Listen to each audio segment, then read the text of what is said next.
Operation सिंदूर के बाद जैसलमेर से सटी भारत पाकिस्तान की सीमा पर बीएसएफ के जवानों ने एक किला बनाया है। यह ऐसा किला है कि अगर दुश्मन की तरफ से गोली चलती है तो भारत की तरफ से गोला चलता है। हाल ही में हमने देखा था कि किस तरह से बीएसएफ का तोपखाना पाकिस्तानियों के होश उड़ाने के लिए तैयार था। भारत पाकिस्तान सीमा पर तैनात बीएसएफ की इन तोपों की आवाज से पाकिस्तान थर्रा रहा था। ऑपरेशन सिंदूर के बाद बदहवास पाकिस्तान ने अपनी फौज लोंगेवाला के सामने अपने क्षेत्र में इकट्ठा करना शुरू कर दी थी और ड्रोन अटैक भारतीय क्षेत्र में किए थे। लेकिन पाकिस्तान का ड्रोन अटैक फेलियर होने के बाद पाकिस्तान ने मिसाइल अटैक शुरू किया था, तो बीएसएफ ने भी अपनी आर्टिलरी से गोले दागे, जिससे पाकिस्तान कांपने लगा। वहीं ऑपरेशन सिंदूर के बाद जवानों का जोश हाई दिख रहा है। हाल ही में बीकानेर में गुरुवार को प्रधानमंत्री मोदी ने कहा कि गोली का जवाब गोले से दिया जाएगा। वहीं सुनिए इन सब पर बीएसएफ के जवानों ने अब क्या कहा है। बड़ी एक्यूरेसी है इनकी, बहुत अच्छी प्रैक्टिस करते हैं, क्योंकि ये हमारा जो इनका प्रैक्टिस है बेसिकली ट्रेनिंग है।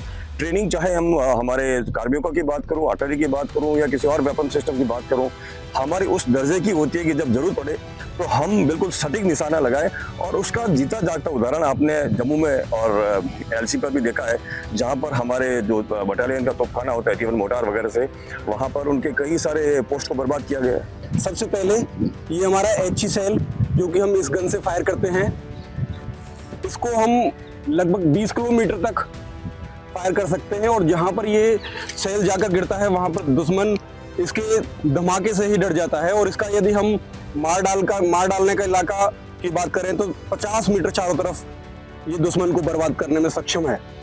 इसके बाद नेक्स्ट हमारा, इसको हेज के नाम से जाना जाता है। यदि दुश्मन का टैंक हमारी तरफ एडवांस करते हुए आता है तो हम उसको इस सेल के द्वारा बर्बाद कर सकते हैं। नेक्स्ट ये हमारा स्टार सेल है।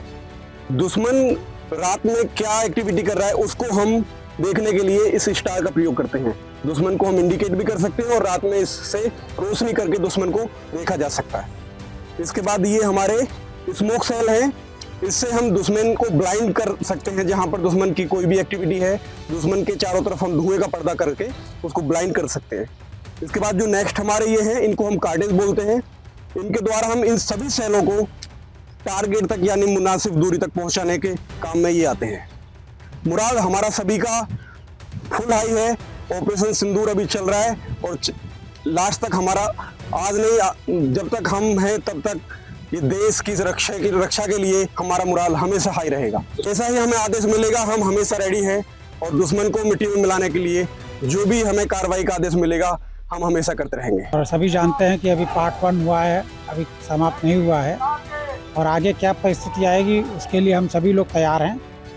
और आगे जो हमारे आगे फ्रंट लाइन, जहाँ तक बीएसएफ आर्टिलरी की बात है, ये एकमात्र आर्मी के अलावा फौज है, पैरामिलिट्री है, जिसके पास में आर्टिलरी भी है।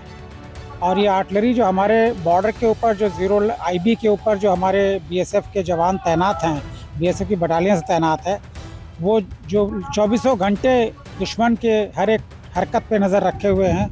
अगर जो उधर से किसी भी तरह की हिमाकत की जाती है, किसी भी प्रकार का प्रयास होता है, लड़ाई की संभावना बनती है, कोई अटैक होता है, किसी तरह का होता है, तो उनकी किसी भी गोले से जवाब देने के लिए हम अपने ट्रूप्स के साथ में पूरी हमेशा तैनात हैं।